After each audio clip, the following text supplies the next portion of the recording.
కార్తీక్ దీప ప్లాన్తో సూరజ్ను దత్తత తీసుకున్న కాంచనా శ్రీధర్ని అవమానిస్తున్న జోష్నకు షాక్ ఇచ్చిన శివన్నారాయణ సుమిత్ర. అసలిదంతా ఎలా జరిగిందనేది వీడియోని స్కిప్ చేయకుండా చివరి వరకు చూడండి.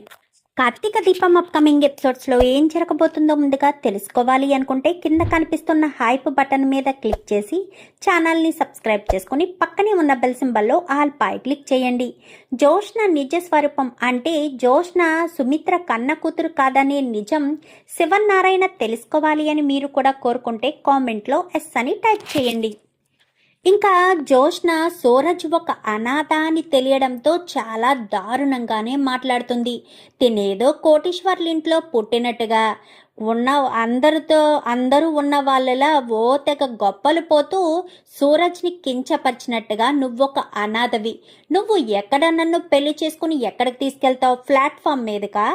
ఇంత శివన్నారాయణ గారి మనవరాలను తీసుకెళ్లి ప్లాట్ఫామ్ మీద కాపురం పెడతావా?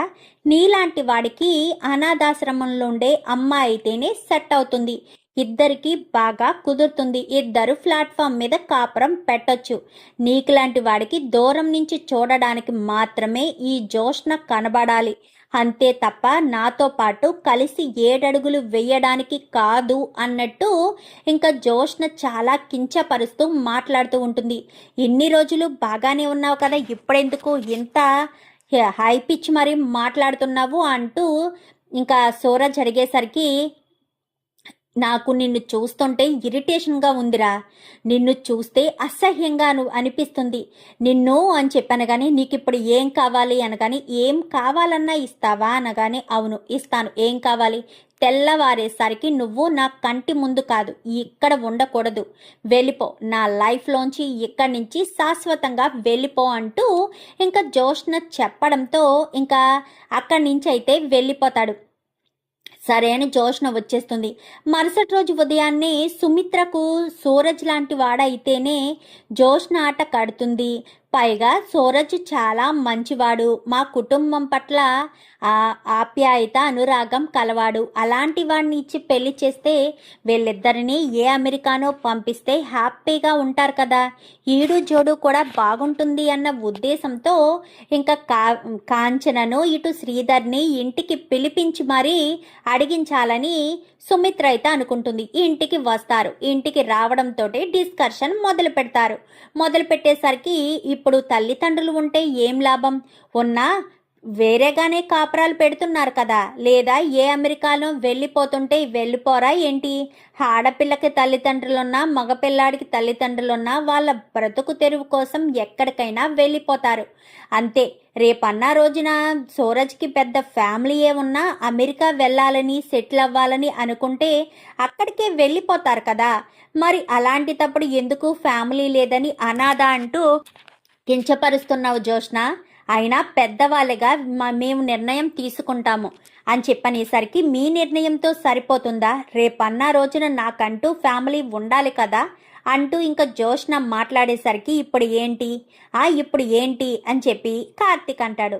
అవును బావా, నా కాబోయే భర్తకు అమ్మ నాన్న ఉండాలి, ఉండి తీరాలి, మిగిలిన వాళ్ళు ఎలా ఉన్నా అమ్మ నాన్న ఖచ్చితంగా ఉండాలి. పెళ్లిపీటల మీద మా నాన్న కాళ్ళు కడగడానికి మీ పెళ్లి కొడుకు కూర్చున్నట్టుగానే మమ్మల్ని ఆశీర్వదించడానికైనా సరే వాళ్ళమ్మా నాన్న ఉండాలి కదా. ఎవరు ఆశీర్వదిస్తారు? అందరూ మా వాళ్ళే ఉంటారు కానీ తన తరపున తను తప్ప ఎవరో పెంచినవాడు తప్ప మిగిలిన వాళ్ళు ఎవరూ రారు కదా అంటూ చాలా దారుణంగానే సూరజ్ని కించపరుస్తూ మాట్లాడేసరికి ఇంకా కార్తీక్ ఆలోచన చేస్తాడు. సూరజ్ లాంటి మంచి వాడిని ఎందుకు మిస్ చేయాలి జోష్నకు ఎంతమందిని తీసుకొచ్చినా వాళ్ళు సెట్ కారు. పైగా జోష్న మెంటాలిటీకి అత్తవారింట్లో కాపురం చేసే మెంటాలిటీ కూడా కాదు, అణిగి మణిగి ఉండే రకం కూడా కాదు. అలాంటి తప్పుడు జోష్నకు ముక్కుతాడు వెయ్యాలంటే సూరజ్ లాంటి వాడే కరెక్ట్. ఏదేమైనా సరే సూరజ్ను మాత్రం ఎట్టి పరిస్థితుల్లోనూ జోష్నకిచ్చి పెళ్లి చెయ్యాల్సిందే అని కార్తీక్ అనుకుని, ఇప్పుడేంటి జోష్న, సూరజ్కు తల్లి తండ్రి ఉంటే సరిపోతుందా అని చెప్పనేసరికి ఏంటి బావా ఏదైనా ప్లాన్ వేస్తున్నావా అనగానే అవును దీప, అమ్మా నాన్న కలిసి సూరజ్ని దత్తత తీసుకుంటే సూరజ్కి అమ్మా నాన్నతో పాటు అన్నయ్య వదిన కూడా ఉంటారు కదా, అని చెప్పనేసరికి ఆలోచన బాగానే ఉంది బావా అని చెప్పాను. కానీ ఏంటి ఏంటి మీ ఇద్దరూ డిస్కషన్ పడుతున్నారు? మళ్ళీ దీప ఏం ప్లాన్ చేస్తుంది? నీకు కళ్ళు కనిపించట్లేదా జోష్న అంటూ ఇంకా కాంచనంటుంది. ఏమత్తా నేనేం చేశాను? అక్కడ ఎవరు మాట్లాడుతున్నారు? కార్తీక్ మాట్లాడుతున్నాడు. దీప వింటుంది. అక్కడ దీప ఏం ప్లాన్ చేసిందని నీ కంటికి కనిపిస్తుంది? కార్తీక్ మాట్లాడుతుంటే దీప మాట్లాడుతున్నట్టు కానీ నీకు అనిపిస్తుందా ఏంటి అని చెప్పాను. కానీ ఏమీ లేదత్తా, బావ ఏం మాట్లాడినా ఏం చేసినా ఎవరి అడుగుజాడల్లో నడుస్తాడు? దీప అడుగుజాడల్లోనే కదా నడుస్తాడు. సో అందుకని దీపనంటున్నాను. దీపే ఇదంతా ప్లాన్ చేస్తుంది. తను ఒక అనాథ కాబట్టి అనగానే ఆపు జోష్న, దీప అనాథ అనాథ అంటావేంటి? దీపకు మేమంతా ఉన్నాము. దీప తల్లిదండ్రులు ఎవరో తెలియకపోయినా మేమే తల్లిదండ్రులా మేము చూసుకోగలం. తన భర్తే తనకు అన్ని. ఎంత బాగా చూసుకునే అత్తవారెళ్ళు, ఇంత బాగా చూసుకునే భర్త దొరికితే ఏ ఆడపిల్లకి పుట్టింటితో సంబంధం ఉండదు, పుట్టిల్లు గొడవ ఉండదు. పుట్టిల్లు ఉన్నా లేకపోయినా మేము మా కోడల్ని కళ్ళల్లో పెట్టుకుని చూసుకుంటామంటూ శ్రీధరు ఇటు కాంచన ఇద్దరు కూడా మాట్లాడతారు. మాట్లాడేసరికి ఉండన్నమ్మా ఒక్కసారి. ఇప్పుడు ఏంటి జోష్న నీ బాధ ఏంటి? ఇప్పుడు ఏమనుకుంటున్నావు? ఇప్పుడు నువ్వు అనుకునేది ఏంటంటే సూరజ్కి తల్లి తండ్రి లేరు అంతే కదా. నిన్ను నీ భర్త అయిన సూరజ్ని ఆశీర్వదించడానికి తల్లి తండ్రి కావాలి అంతే కదా అనగానే అవును బావా. ఇప్పుడు తల్లి తండ్రిని ఎక్కడి నుంచి తీసుకొస్తావు? ఎప్పుడో చనిపోయారంట కదా చిన్నప్పుడే చనిపోయే వాళ్ళని తీసుకొచ్చి ఇప్పుడు మాకు ఆశీర్వాదం ఇప్పిస్తావా అని చెప్పనేసరికి ఆశీర్వాదం కాదు, పక్కనే ఉండి పెళ్లి చేస్తారు, అత్తవారింటికి కూడా నిన్ను తీసుకెళ్తారు, నువ్వు అదే ఇంట్లో ఉండి కాపురం కూడా చెయ్యొచ్చు అని చెప్పనేసరికి ఏంటి ప్లాట్ఫామ్ మీద అని చెప్పాను. కానీ ప్లాట్ఫామ్ మీద చెయ్యాల్సిన అవసరం ఏముంది? అత్తవారిల్లు అని చెప్తున్నాను కదా అని చెప్పనేసరికి ఏమంటున్నావురా కార్తీక్ అని చెప్పాను. కానీ అవును తాత, నేను ఇప్పుడే ఒక నిర్ణయం తీసుకున్నాను అనేసరికి ఏం నిర్ణయం రా అని చెప్పాను. కానీ ఇప్పుడు సూరజ్కు తల్లి తండ్రి లేరనే కదా జోష్న ఓతగా బాధపడుతుంది. తన ఒక అనాథనే కదా తను బాధపడుతుంది. సూరజ్ని అనాథ ఎందుకు అనుకోవాలి? సూరజ్కి కూడా తల్లిదండ్రులు ఉంటే అనగానే ఎక్కడి నుంచి వస్తారు అనగానే వస్తారు.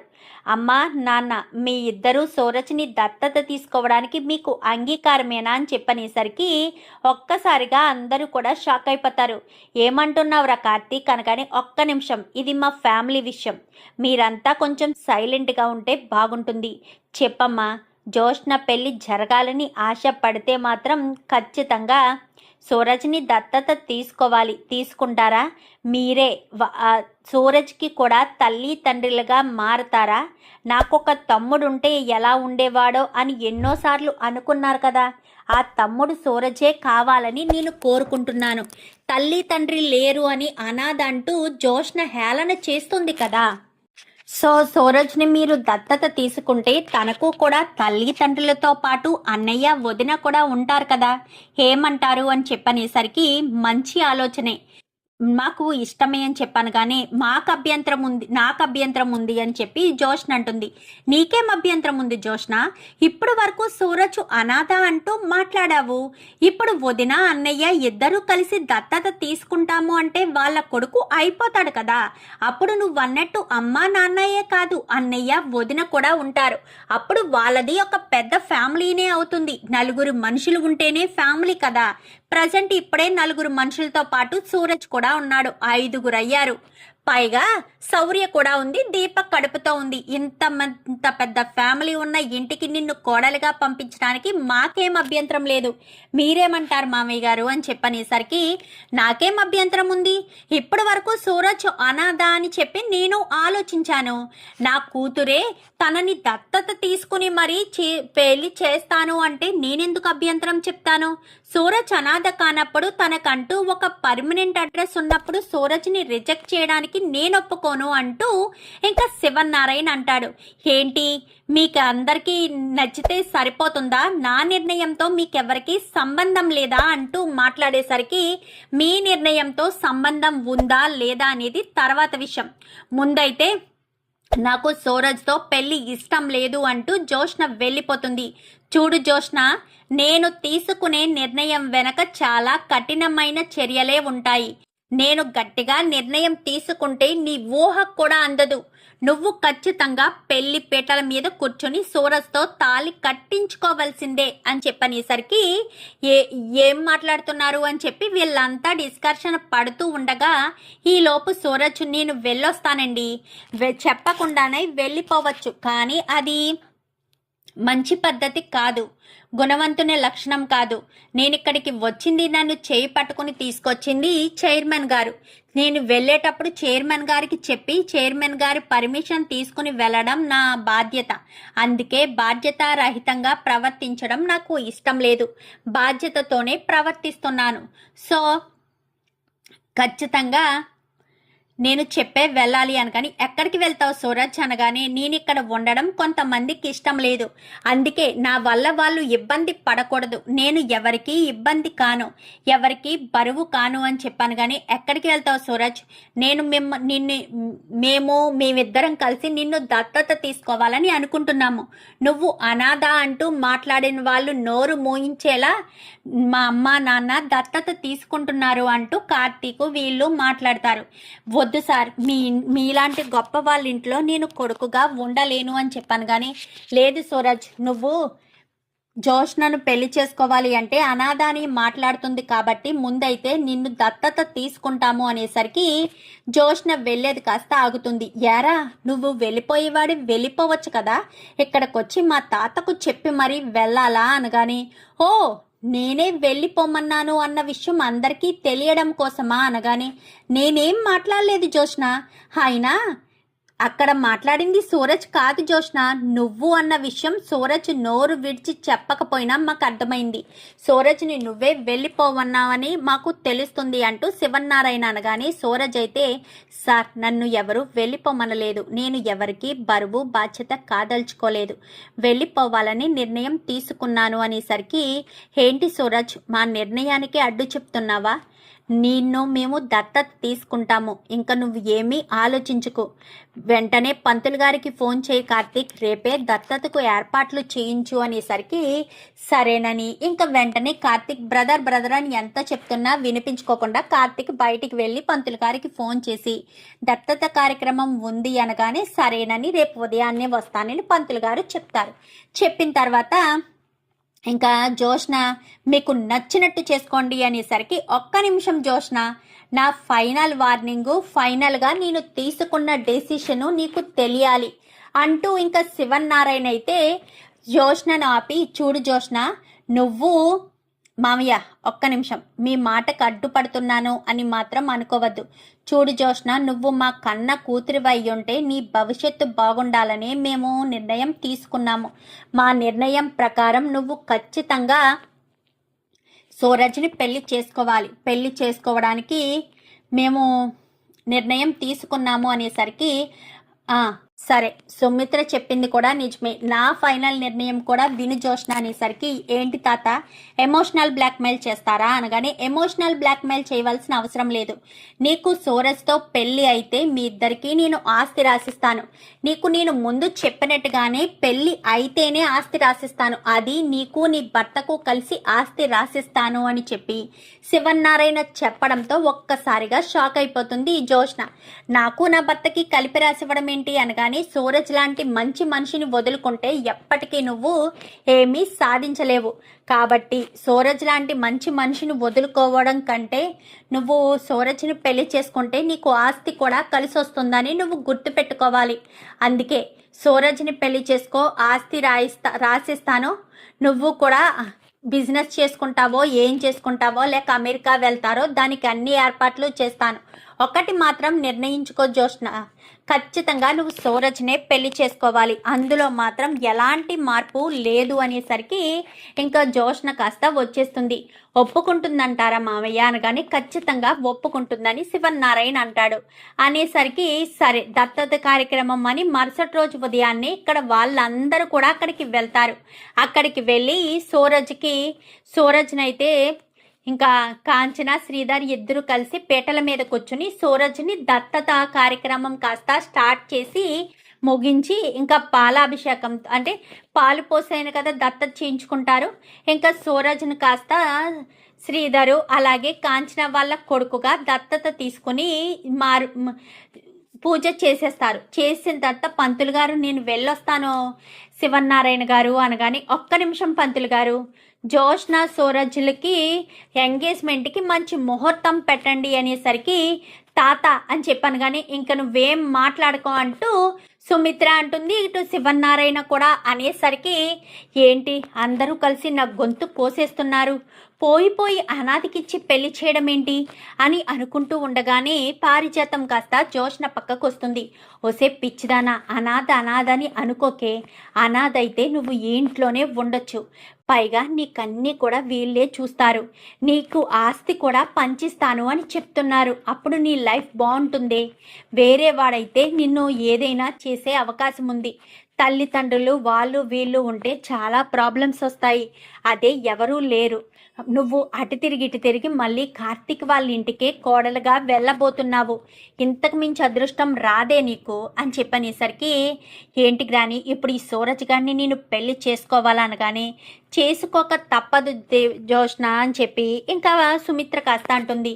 అది కాదు మమ్మీ, నా ఇష్టాలకు కూడా గౌరవం ఇవ్వండి మమ్మీ అనగానే, నీ ఇష్టాలకి గౌరవం ఇవ్వడం కాదు, నీ ఇష్టాలకి నేను గౌరవం ఇవ్వడం ఇవ్వకపోవడం అది తర్వాత విషయం, ముందైతే నువ్వు ఖచ్చితంగా సూరజ్ని పెళ్లి చేసుకోవాల్సిందే, ఇందులో మార్పు లేదు.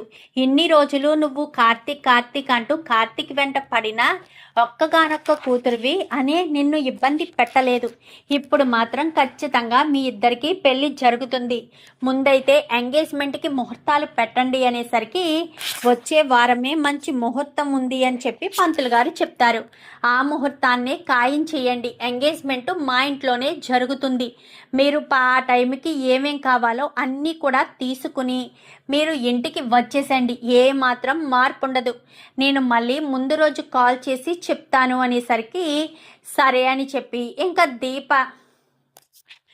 దీప అయితే జోష్న ఒప్పుకోవట్లేదేంటి బావా, జోష్నకి ఇష్టం లేకుండా పెళ్లి చేసుకుంటుందంటవా అనగాని, ఖచ్చితంగా చేసుకుంటుంది, సుమిత్ర తాత ఉన్నారు కదా, వాళ్ళు ఏదో రకంగా జోష్నకు పెళ్లి చేస్తారు అనే నమ్మకం నాకుంది, ఖచ్చితంగా జోష్న పెళ్లి చేసుకుంటుంది, మనం అనుకున్నట్టుగానే మనం అనుకున్న విజయాన్ని సాధించవచ్చు, మరి జోష్న ఇక్కడే ఉంటుందా బావా అనగాని, అదే విషయం చూడాలి దీప, ఎక్కడ ఉంటుందో లేక ఫారిన్ వెళ్ళిపోతుందో చూడాలి, జోష్న ధీరజులు ఎక్కడున్నా సంతోషంగా ఉంటే చాలు, అంతకు మించిన కావాల్సింది ఏముంది, వాళ్ళు సంతోషంగా ఉండడమే కదా మనకు కావాల్సింది అంటూ మాట్లాడడంతో, మనం ఇంత మంచిగా మాట్లాడతాము, ఇంత మంచిగా ఆలోచిస్తాము, జోష్న కాస్తం ఎంతసేపు మనం చెడ్డవాళ్ళము చెడ్డగానే ఆలోచిస్తాము అంటూ ఎప్పుడు అలానే సమాధానం చెప్తూ ఉంటుంది జోష్న.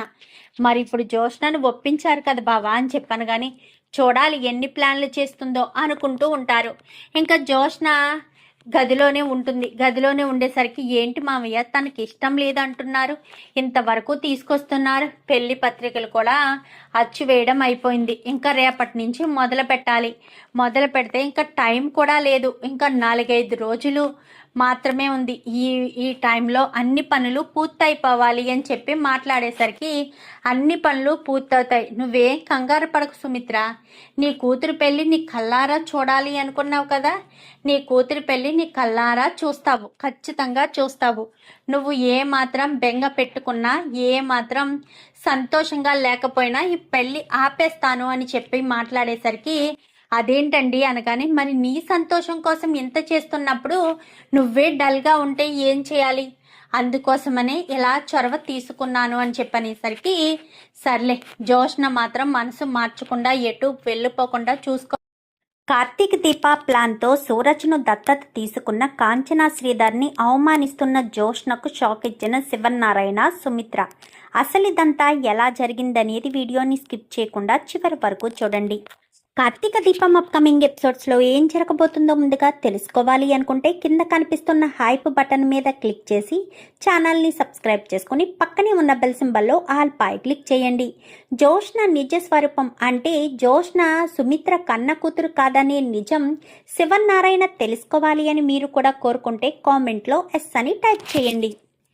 ఇంకా జోష్న సూరజ్ ఒక అనాథ అని తెలియడంతో చాలా దారుణంగానే మాట్లాడుతుంది. తినేదో కోటీశ్వర్ల ఇంట్లో పుట్టినట్టుగా అందరూ ఉన్న వాళ్ళలా ఓ తెగ గొప్పలు పోతూ సూరజ్ని కించపరిచినట్టుగా నువ్వొక అనాథవి, నువ్వు ఎక్కడ నన్ను పెళ్లి చేసుకుని ఎక్కడికి తీసుకెళ్తావు, ప్లాట్ఫామ్ మీదకా? ఇంత శివనారాయణ గారి మనవరాలను తీసుకెళ్లి ప్లాట్ఫామ్ మీద కాపురం పెడతావా? నీలాంటి వాడికి అనాథాశ్రమంలో ఉండే అమ్మాయి అయితేనే సెట్ అవుతుంది, ఇద్దరికి బాగా కుదురుతుంది, ఇద్దరు ప్లాట్ఫామ్ మీద కాపురం పెట్టొచ్చు. నీకులాంటి వాడికి దూరం నుంచి చూడడానికి మాత్రమే ఈ జోష్న కనబడాలి, అంతే తప్ప నాతో పాటు కలిసి 7 అడుగులు వేయడానికి కాదు అన్నట్టు ఇంకా జోష్న చాలా కించపరుస్తూ మాట్లాడుతూ ఉంటుంది. ఇన్ని రోజులు బాగానే ఉన్నావు కదా, ఇప్పుడెందుకు ఇంత హై పిచ్ మరి మాట్లాడుతున్నావు అంటూ ఇంకా సూరజ్ అడిగేసరికి నాకు నిన్ను చూస్తుంటే ఇరిటేషన్గా ఉందిరా, నిన్ను చూస్తే అసహ్యంగా అనిపిస్తుంది. నిన్ను అని చెప్పాను కానీ నీకు ఇప్పుడు ఏం కావాలి అనగాని, ఏం కావాలన్నా ఇస్తావా అనగానే అవును ఇస్తాను, ఏం కావాలి? తెల్లవారేసరికి నువ్వు నా కంటి ముందు కాదు, ఇక్కడ ఉండకూడదు, వెళ్ళిపో, నా లైఫ్లోంచి ఇక్కడి నుంచి శాశ్వతంగా వెళ్ళిపో అంటూ ఇంకా జోష్న చెప్పడంతో ఇంకా అక్కడి నుంచి అయితే వెళ్ళిపోతాడు. సరే అని జోష్న వచ్చేస్తుంది. మరుసటి రోజు ఉదయాన్నే సుమిత్రకు సూరజ్ లాంటి వాడైతేనే జోష్న ఆట కడుతుంది. పైగా సూరజ్ చాలా మంచివాడు, మా కుటుంబం పట్ల ఆప్యాయత అనురాగం కలవాడు, అలాంటి వాడిని ఇచ్చి పెళ్లి చేస్తే వీళ్ళిద్దరినీ ఏ అమెరికానో పంపిస్తే హ్యాపీగా ఉంటారు కదా, ఈడు జోడు కూడా బాగుంటుంది అన్న ఉద్దేశంతో ఇంకా కాంచనను ఇటు శ్రీధర్ని ఇంటికి పిలిపించి మరీ అడిగించాలని సుమిత్ర అయితే అనుకుంటుంది. ఇంటికి వస్తారు, ఇంటికి రావడంతో డిస్కషన్ మొదలు పెడతారు. మొదలు పెట్టేసరికి ఇప్పుడు తల్లిదండ్రులు ఉంటే ఏం లాభం, ఉన్నా వేరేగానే కాపురాలు పెడుతున్నారు కదా, లేదా ఏ అమెరికాలో వెళ్ళిపోతుంటే వెళ్ళిపోరా ఏంటి? ఆడపిల్లకి తల్లిదండ్రులున్నా మగపిల్లాడికి తల్లిదండ్రులున్నా వాళ్ళ బ్రతుకు తెరువు కోసం ఎక్కడికైనా వెళ్ళిపోతారు అంతే. రేపన్నా రోజున సూరజ్కి పెద్ద ఫ్యామిలీ ఉన్నా అమెరికా వెళ్ళాలని సెటిల్ అవ్వాలని అనుకుంటే అక్కడికే వెళ్ళిపోతారు కదా. మరి అలాంటి తప్పుడు ఎందుకు ఫ్యామిలీ లేదని అనాథ అంటూ కించపరుస్తున్నావు జోష్న? అయినా పెద్దవాళ్ళగా మేము నిర్ణయం తీసుకుంటాము అని చెప్పనేసరికి మీ నిర్ణయంతో సరిపోతుందా? రేపన్నా రోజున నాకంటూ ఫ్యామిలీ ఉండాలి కదా అంటూ ఇంకా జోష్న మాట్లాడేసరికి ఇప్పుడు ఏంటి అని చెప్పి కార్తీక్ అంటాడు.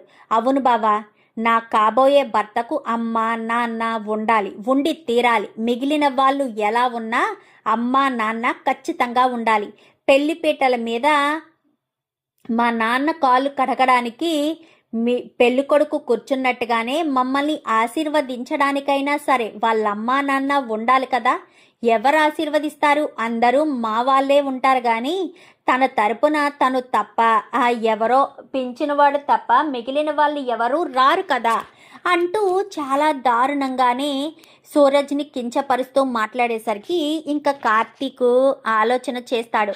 సూరజ్ లాంటి మంచి వాడిని ఎందుకు మిస్ చేయాలి జోష్నకు ఎంతమందిని తీసుకొచ్చినా వాళ్ళు సెట్ కారు. పైగా జోష్న మెంటాలిటీకి అత్తవారింట్లో కాపురం చేసే మెంటాలిటీ కూడా కాదు, అణిగిమణిగి ఉండే రకం కూడా కాదు. అలాంటి తప్పుడు జోష్నకు ముక్కుతాడు వెయ్యాలంటే సూరజ్ లాంటి వాడే కరెక్ట్. ఏదేమైనా సరే సూరజ్ను మాత్రం ఎట్టి పరిస్థితుల్లోనూ జోష్నకిచ్చి పెళ్లి చెయ్యాల్సిందే అని కార్తీక్ అనుకుని ఇప్పుడేంటి జోష్న